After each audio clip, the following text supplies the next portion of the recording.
Hi friends, ഞാൻ നിങ്ങളോടൊപ്പം പുന്നേർമ സാന്നിധ്യം ഇത് ഷെയർ മാർക്കറ്റ് റിവ്യൂ പരിപാടിയുമായിട്ട് നമ്മളിപ്രാവശ്യം ഒരു പുതിയ എപ്പിസോഡുമായിട്ടാണ് സന്ധിക്കുന്നത്. അതായത് SIP ആണോ അതോ ഒറ്റത്തവണ ലംസമായിട്ട് ഇൻവെസ്റ്റ് ചെയ്യുന്നതാണോ ലാഭകരം എന്നതിനെ കുറിച്ചുള്ള ഒരു നിരീക്ഷണമാണ്. അത് പലരും പല രീതിയിലാണ് ചിന്തിക്കുന്നത്. ചില ആളുകൾ ഒറ്റത്തവണ നിക്ഷേപിക്കാൻ താല്പര്യമുള്ള ആൾക്കാരുണ്ടാവും, അതിൽ അവരുടെ ഫണ്ട് കാണും. ചിലർ SIP ആയിട്ട് ചെയ്യാൻ വേണ്ടിയിട്ടുള്ള സാഹചര്യങ്ങളുണ്ടാവും.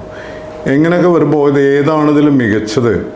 ഈ മാർക്കറ്റിൻ്റെ കാലാവസ്ഥയിൽ, ഷെയർ മാർക്കറ്റിൻ്റെ ഒരു പരിസ്ഥിതിയും കാലാവസ്ഥയും ഒക്കെ നോക്കുമ്പോൾ അത് ഏതാണ് മികച്ചതെന്ന് നമുക്കൊന്ന് പരിശോധിക്കാം. വിദഗ്ധരുടെ അഭിപ്രായങ്ങളൊക്കെ കൂടി ചേർത്തുകൊണ്ട് നമുക്ക് പരിശോധിക്കാം. ഇത് അത്ര എളുപ്പത്തിൽ പറയാവുന്ന ഒന്നല്ല എന്ന് നമ്മൾ സൂചിച്ചല്ലോ. പ്രത്യേകിച്ചും തുടക്കക്കാരായ നിക്ഷേപകരെ സംബന്ധിച്ചിടത്തോളം ആദ്യമേ പറയട്ടെ, ഇത് ഏതെങ്കിലും സ്റ്റോക്കോ മ്യൂച്വൽ ഫണ്ടുകളോ മറ്റേതെങ്കിലും പ്രോഡക്റ്റുകളോ റെക്കമെൻഡ് ചെയ്യുന്ന പരിപാടിയല്ല. ഏതാണ്ട് 20ലധികം വർഷത്തിലുള്ള എൻ്റെ മാർക്കറ്റിലെ പരിജ്ഞാനവും റിസർച്ചും ഒക്കെ ഉപയോഗപ്പെടുത്തുകയും കൂടാതെ NSE അക്കാദമിയിൽ നിന്ന് എനിക്ക് ലഭിച്ച 5ലധികം സർട്ടിഫിക്കറ്റുകളുടെയും അടിസ്ഥാനത്തിലാണ് നമ്മൾ ഇത് ചെയ്യുന്നത്. അതിൽ chart analysis, technical analysis, advanced technical analysis മുതലായവ ഉൾപ്പെടുന്നുണ്ട് സർട്ടിഫിക്കറ്റുകളിൽ. എന്തായാലും ഈ പഠനങ്ങൾ നിങ്ങൾക്ക് തീർച്ചയായും ഉപകാരപ്പെടും. വീഡിയോ മുഴുവനായി കാണുക. ഒറ്റത്തവണ നിക്ഷേപിക്കുക എന്ന് പറയുമ്പോൾ നമുക്കറിയാവുന്നതുപോലെ തന്നെ നിങ്ങളുടെ കൈവശം വലിയ ഒരു തുക വന്നു ചേർന്നു വിചാരിക്കുക. അതായത് നിങ്ങൾക്കൊരു ബോണസ് ലഭിച്ചു, അല്ലെങ്കിൽ ഏതെങ്കിലും ബിസിനസ്സിലൂടെയോ അതല്ലെങ്കിൽ ഓഹരി കിട്ടിയതിലൂടെയോ ഇൻഹറൻ്റായിട്ടുള്ള സ്ഥലം വീതം വെച്ച് കിട്ടിയത് എന്തോ ആവട്ടെ. അപ്പോൾ അതിലൊരു സംഖ്യ നമുക്ക് നിക്ഷേപിക്കാമെന്ന് തോന്നുകയാണെന്ന് വിചാരിക്കാം. ഈ തുക ഏതെങ്കിലും മ്യൂച്വൽ ഫണ്ടിൽ ലംസമായി നിക്ഷേപിക്കുന്നതിൽ തെറ്റില്ല. അതിന് കഴിയുന്നതും ലാർജ് ക്യാപ്പ് ഫണ്ടുകളോ ബാലൻസ്ഡ് ഫണ്ടുകളോ തിരഞ്ഞെടുക്കുന്നതായിരിക്കും നല്ലത്. കൂടുതൽ വൊളാറ്റിലിറ്റിയുള്ള ഫണ്ടുകളായിരിക്കരുത് എന്ന് ചുരുക്കം. അത്തരം ഫണ്ടുകളാവുമ്പോൾ വലിയ ചാഞ്ചാട്ടം ഉണ്ടാകില്ല. മറിച്ച് നിങ്ങൾ പ്രതിമാസ വരുമാനമുള്ള ഒരാളാണെങ്കിൽ SIP അഥവാ സിസ്റ്റമാറ്റിക് ഇൻവെസ്റ്റ്മെൻറ്റ് പ്ലാൻ ആയിരിക്കും കൂടുതൽ ഗുണകരമാവുക. അതായത് ഓരോ മാസവും ഒരു നിശ്ചിത തുക ഒരു ഫണ്ടിലേക്ക് മാറ്റുന്ന രീതിയാണ് SIP എന്ന് പറയുന്നത്. നമുക്കൊക്കെ അറിയാം. അറിയാത്തവരുണ്ടാവും. അറിയാത്തവർക്ക് ഇതിലൂടെ പഠിക്കാൻ, അറിയുന്നവർക്ക് അത് റെഫ്രഷ് ചെയ്യാം. അങ്ങനെയാണ് അതിൻ്റെ ഒരു കാര്യമുള്ളത്. അതിനായി നിങ്ങളുടെ ബാങ്കിനെ ഇക്കാര്യം ഏൽപ്പിക്കാവുന്നതാണ്. ബാങ്കിനെ നമ്മൾ ഏൽപ്പിച്ചു കഴിഞ്ഞാൽ അത് ഓരോ മാസവും നമ്മുടെ അക്കൗണ്ടിൽ നിന്ന് പോയിക്കോളും. ബാങ്കിന് നിർദ്ദേശം കൊടുത്തു കഴിഞ്ഞാൽ എല്ലാ മാസവും ആ തീയതിക്ക് നിങ്ങളുടെ ബ്രോക്കറുടെ ഫണ്ടിലേക്ക് പ്രസ്തുത സംഖ്യ ഓട്ടോമാറ്റിക്കായി തന്നെ പോയിക്കൊണ്ടിരിക്കാം. അതിലും ചില പോരായ്മകളുണ്ട്. അതായത് എല്ലാ മാസവും 10-ാം തീയതിയാണ് നിങ്ങൾ ബാങ്കിന് നിർദ്ദേശം കൊടുത്തിരിക്കുന്നത് എന്ന് കൂട്ടുക. 10-ാം തീയതി നിങ്ങൾ നിർദ്ദേശം കൊടുത്തത് പ്രകാരം ഓരോ മാസവും 10-ാം തീയതി നമ്മൾ എന്ത് ചെയ്യുന്നുണ്ട്?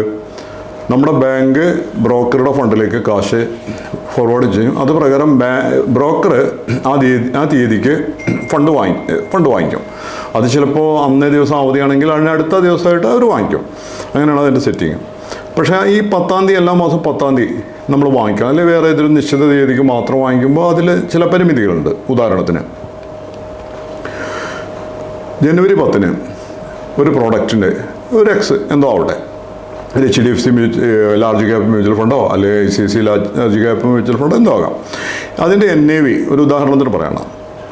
അത് എക്സാക്റ്റ് അല്ല, ചിലപ്പോൾ കൂടിയും കുറഞ്ഞൊരു വ്യത്യാസം ഉണ്ടാവും. ഇപ്പോഴത്തെ വ്യത്യാസം ഉണ്ടാവും. ഒരു ഉദാഹരണത്തിന് ഒരു പ്രോഡക്റ്റിൻ്റെ ഒരു മ്യൂച്വൽ ഫണ്ടിൻ്റെ NAV 950 ആണെന്ന് വിചാരിക്കുക. നമ്മൾ ഫെബ്രുവരിയിൽ വാങ്ങിച്ചു, അത് 950 ഇപ്പോൾ അത് ജനുവരി മാസത്തിലേക്കായി. ജനുവരിയിൽ നിങ്ങൾക്ക് അതിൻ്റെ വില 1000 ആയിട്ടുണ്ടെങ്കിൽ നിങ്ങൾ ഈ 1000-നാണ് പ്രോഡക്റ്റ് വാങ്ങുന്നത്. കാരണം അത് 1000-ന് നമ്മൾ 10-ാം തീയതി ഓൾറെഡി നമ്മൾ അതിൻ്റെ ഇൻസ്ട്രക്ഷൻ കൊടുത്തു കഴിഞ്ഞാൽ ഇപ്പോൾ 10-ാം തീയതി തന്നെ വാങ്ങിക്കും. അപ്പോൾ ആ കൂടിയ വിലക്ക് വാങ്ങിക്കും. അത് തീർച്ചയായും ലാഭകരമല്ല, അല്ലേ? എന്നാൽ അത് മറികടക്കാനും ചില കുറുക്കു വഴികളുണ്ട്. അതിന് വീഡിയോയുടെ ഒടുവിൽ നമ്മളതിനെക്കുറിച്ച് പ്രതിപാദിക്കും. SIP കുറിച്ചാണല്ലോ പറഞ്ഞു വന്നത്. എല്ലാ മാർക്കറ്റ് കാലാവസ്ഥയിലും നിങ്ങൾ മുടങ്ങാതെ നിക്ഷേപിക്കുന്നത് കൊണ്ട് മാർക്കറ്റിലുണ്ടാകുന്ന വൊളാറ്റിലിറ്റി ഒരു പരിധിവരെ നിങ്ങൾക്ക് ബാലൻസ് ചെയ്ത് കൊണ്ടുപോകാൻ കഴിയും. അതേസമയം ഒറ്റത്തവണ നിക്ഷേപിക്കുന്നവർക്ക് ഈ പരിരക്ഷ ലഭിക്കുന്നില്ല. കാരണം സിമ്പിളാണ്. ഓരോ മാസവും മാർക്കറ്റ് താഴോട്ട് തന്നെ വരികയാണെങ്കിൽ നിങ്ങളുടെ നിക്ഷേപം കുറഞ്ഞു വരും. എന്നാൽ ഒറ്റത്തവണ നിക്ഷേപിക്കുന്നതിന് പകരം വിവിധ പോർഷനുകളായി നിക്ഷേപിക്കുകയാണെങ്കിൽ ഒരു പരിധിവരെ അതിന് പ്രൊട്ടക്ഷൻ ഉണ്ടാകും. ഒറ്റത്തവണ നിക്ഷേപിക്കുന്നവർ ദീർഘകാലത്തേക്ക് ഉദ്ദേശിച്ചുകൊണ്ടായിരിക്കണം ഇൻവെസ്റ്റ് ചെയ്യേണ്ടത്. ഏതാണ്ട് 5 അതിലധികം വർഷം കൂടാതെ മുൻകാല പ്രവർത്തനം വിലയിരുത്തി മികച്ച പ്രകടനം കാഴ്ചവെച്ച മ്യൂച്വൽ ഫണ്ടുകളാണ് ഇതിന് തിരഞ്ഞെടുക്കേണ്ടത്. SIPയിൽ നെഗറ്റീവ് റിട്ടേൺ ഉണ്ടോ? അതിനുള്ള സാധ്യതയുണ്ടോ? അബുദാബിയിലെ ഒരു സുഹൃത്ത് ലാൽജി ഉന്നയിച്ച ഒരു സംശയമാണ്. തികച്ചും ന്യായമായ സംശയം തന്നെ. ഡെറ്റ് ഫണ്ടുകൾ ഒഴികെയുള്ള ഫണ്ടുകളിൽ റിസ്ക് സാധ്യതയുണ്ട്. ഡെറ്റ് ഫണ്ടുകൾ എന്ന് പറയുമ്പോൾ നിങ്ങൾക്കറിയാം, അത് ഈ മണി റിലേറ്റഡ് ആയിട്ടുള്ളതാണ്. അതിൽ നിക്ഷേപിക്കുന്നത് മിക്കവാറും ഗവൺമെൻറ് ബോണ്ടുകൾ, അതുപോലെ തന്നെ ട്രഷറി ബില്ലുകൾ, ഇതിലൊക്കെയാണ് അത് നിക്ഷേപിക്കുന്നത്. അപ്പോൾ അതിന് നല്ല ഒരു സ്ഥിരത ഉണ്ടായിരിക്കും. മറ്റ് ഫണ്ടുകളെ പോലെ ഒരു ചാഞ്ചാട്ടം അത്ര ഉണ്ടാവില്ല. തികച്ചും അത് പക്ഷേ അതിന് വളർച്ചയും കുറവായിരിക്കും. അതുപോലെ തന്നെ താഴ്ചകൾ ഉണ്ടാകുമ്പോൾ അതിൽ നിന്ന് നമുക്ക് നേട്ടം ഉണ്ടായിക്കൊണ്ടാണ് ഉയർച്ച വരുമ്പോൾ ആ നേട്ടം മുതലെടുക്കുന്നത്. അപ്പോൾ അത് ഇത്തരം ഫണ്ടുകൾക്ക് ഉണ്ടാവില്ല. പക്ഷേ ഇതിൽ നമുക്കൊരു സുസ്ഥിരത ഉണ്ടാവും. അതാണ് എൻ്റെ ഈ ഡെറ്റ് ഫണ്ടിനും ഒരു വ്യത്യാസം എന്ന് പറയുന്നത്. അപ്പോൾ ഡെറ്റ് ഫണ്ടുകൾ ഒഴികെ ഉള്ള ഫണ്ടുകളിൽ റിസ്ക് സാധ്യതയുണ്ട്. പ്രത്യേകിച്ചും ഇക്വിറ്റി ലിങ്ക്ഡ് ഫണ്ടുകൾക്ക് ഓരോന്നിനും നിക്ഷേപിക്കുമ്പോൾ അതിൻ്റെ റിസ്ക് ബാരോമീറ്റർ പരിശോധിക്കേണ്ടതായിട്ടുണ്ട്. അപ്പോൾ റിസ്ക് ബാരോമീറ്റർ നമ്മൾ പരിശോധിച്ചിട്ട് വേണം ഇതിൻ്റെ ഓരോ ഫണ്ടുകളും നമ്മൾ തിരഞ്ഞെടുക്കേണ്ടത്. തുടങ്ങി ആദ്യ വർഷം ലാഭത്തിലായിരുന്ന മ്യൂച്വൽ ഫണ്ട് 2-3 വർഷം നന്നായി താഴോട്ട് പോയി. ഏതാണ്ട് 14% നഷ്ടത്തിലായി എന്നാണ് ലാലിൻ്റെ പരാതി. എന്നാൽ 4-ാമത്തെ വർഷം അതേ ഫണ്ട് തന്നെ 16% നേട്ടമുണ്ടാക്കി. അതുകൊണ്ടാണ് പറയുന്നത് ദീർഘകാലത്തേക്കുള്ള പ്ലാനിങ്ങോടുകൂടി വേണം മ്യൂച്വൽ ഫണ്ടുകളിൽ നിക്ഷേപിക്കേണ്ടത് എന്ന്. SIP ഏതാണ്ട് എത്ര കാലത്തേക്ക് ചെയ്യാം എന്ന സംശയം കൂടി ആളുകൾക്ക് ഉണ്ടാകാറുണ്ട്. SIPക്ക് അങ്ങനെ കാലാവധിയൊന്നുമില്ല. മാത്രവുമല്ല, മാസം തോറും മുടങ്ങാതെ SIP ചെയ്യുന്നത് തന്നെയാണ് കൂടുതൽ ഗുണകരം. കൂടുതൽ ഫണ്ടുകളിൽ ചെയ്യാതെ 2-3 ഫണ്ടുകളിൽ ശ്രദ്ധ കേന്ദ്രീകരിക്കുന്നതാവും നല്ലത്. ഫണ്ടുകൾ നന്നായി പെർഫോം ചെയ്യുമ്പോൾ, അതായത് ലാഭത്തിലായിരിക്കുമ്പോൾ വേണമെങ്കിൽ വിൽക്കാവുന്നതുമാണ്, വിറ്റ് ലാഭം എടുക്കാവുന്നത്. അതല്ലെങ്കിൽ ഭാഗികമായി പിൻവലിച്ചുകൊണ്ട് അതേ ഫണ്ട് തന്നെ SIP തുടരാവുന്നതുമാണ്. SIPയേക്കാൾ മികച്ച നിക്ഷേപ രീതിയെക്കുറിച്ച് പറയാമെന്ന് പറഞ്ഞല്ലോ. അതാണ് സ്ട്രാഗേർഡ് ഇൻവെസ്റ്റിംഗ് അഥവാ ഘട്ടമായുള്ള നിക്ഷേപ രീതി. ഇതിനെ സ്ട്രാഗേർഡ് ഇൻവെസ്റ്റിംഗ് എന്നാണ് പറയുന്നത്. ഓരോ മാസവും ഒരേ തീയതിക്ക് SIP ചെയ്യുകയാണെങ്കിൽ ആ തീയതിക്ക് ചിലപ്പോൾ NAVയുടെ മൂല്യം വർദ്ധിക്കും എന്ന് പറഞ്ഞല്ലോ. വർദ്ധിക്കുന്നത് ഗുണകരമല്ല, വർദ്ധിക്കുന്നത് ലാഭകരമാണ്. പക്ഷേ നമ്മൾ വീണ്ടും കൂടിയ വിലക്ക് പോയിട്ട് വാങ്ങിക്കണ്ടേ. അപ്പോൾ കുറഞ്ഞ വിലക്ക് വാങ്ങിക്കേണ്ട സിറ്റുവേഷൻ ഉണ്ടായിരിക്കണം.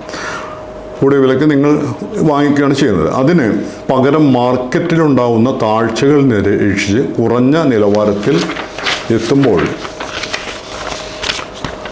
പലപ്പോഴായി കുറേശ്ശെ വാങ്ങിച്ചു കൂട്ടുന്നത് അഥവാ അക്യുമുലേറ്റിംഗ് ചെയ്യുന്നത് വളരെ ഫലപ്രദമാകും. അത് ഓരോ മാസത്തിൽ തന്നെ പല റേറ്റുകളാണ് വരുന്നത്. പല കാരണങ്ങൾ കൊണ്ട് ഒരു മാസത്തിൽ പല റേറ്റുകൾ ഉണ്ടാവും. ഇതിൽ ഏകദേശം കുറഞ്ഞ റേറ്റുകളിൽ നോക്കി ഒറ്റയടിക്ക് നമുക്ക് തീരുമാനിക്കാൻ പറ്റില്ല ഏറ്റവും കുറഞ്ഞാണ് ആ മാസത്തിൽ. പക്ഷേ ചിലപ്പോൾ അതിലും കുറഞ്ഞു പോകും. അപ്പോൾ കുറഞ്ഞ റേറ്റുകളിൽ പല ഘട്ടങ്ങളായിട്ട് സ്റ്റാഗേർഡ് എന്നതുകൊണ്ട് പറയുന്നത് നമ്മൾ നിക്ഷേപിക്കുമ്പോൾ അതിന് ഈ SIPയേക്കാൾ കൂടുതൽ നമുക്ക് അപ്രീസിയേഷൻ ഉണ്ടാകുന്നുണ്ട്. അതാണ് അതിൻ്റെ ഒരു ഇതുവരെയുള്ള ഹിസ്റ്ററി നമുക്ക് പരിശോധിക്കുമ്പോൾ മനസ്സിലാവുന്നത്. ഈ വീഡിയോയിൽ ഇത്രയൊക്കെയാണ് നമുക്ക് പറയാനുള്ളത്. എല്ലാവരും വീഡിയോ ലൈക്ക് ചെയ്യണം, ഷെയർ ചെയ്യണം, സബ്സ്ക്രൈബ് ചെയ്യണം. നമ്മളിതൊരു സാമ്പത്തിക സാക്ഷരതയുടെ ഭാഗമായിട്ടാണ് ചെയ്യുന്നത്. മലയാളികൾക്കിടയിൽ, പ്രത്യേകിച്ചും പ്രവാസികൾക്കിടയിൽ നിക്ഷേപ ശീലം കുറവാണെന്നാണ് പറയപ്പെടുന്നത്. മാർക്കറ്റിനെ കുറിച്ചുള്ള എൻ്റെ പുസ്തകം ലഭ്യമാണ്. എല്ലാവരും വാങ്ങി വായിക്കണം. അതിൻ്റെ ലിങ്കും കാര്യങ്ങളൊക്കെ ഇതിൽ കൊടുക്കുന്നുണ്ട്. പ്രോത്സാഹിപ്പിക്കണം. അടുത്ത ഒരു വീഡിയോയുമായി വീണ്ടും സന്ധിക്കുന്നവരെ നന്ദി, നമസ്കാരം. ഞാൻ പുണ്യകുളം സൈനുദ്ദീൻ, സൈനിങ് ഓഫ്.